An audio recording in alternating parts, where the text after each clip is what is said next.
Both you've talked about, again, the greats, like whether it is, Dindagal biryani, whether it is a Kache biryani from Hyderabad. Yeah. You, of course, also mentioned Chef Manzala's biryani Yes. and the whole debate about the potato.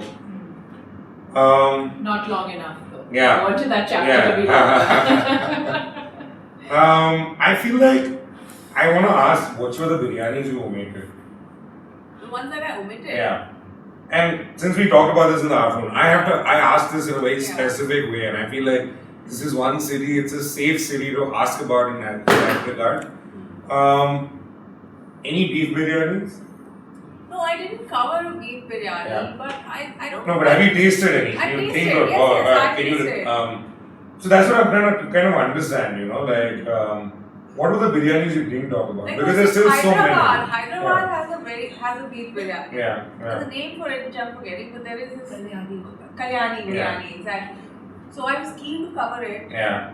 But again, I mean, when you have a book like this, you really No, but that's why I'm saying beef, beyond beef. What were the was there somebody in Lucknow you missed out? Oh yes, I'm sure there were Yeah, so what people were that I missed what were the out. 5 you missed out? Who were the 5 substitutes on that playing 11? No, I don't think Biryani is so beloved in all of us that we're just always seeking biryanis in this city.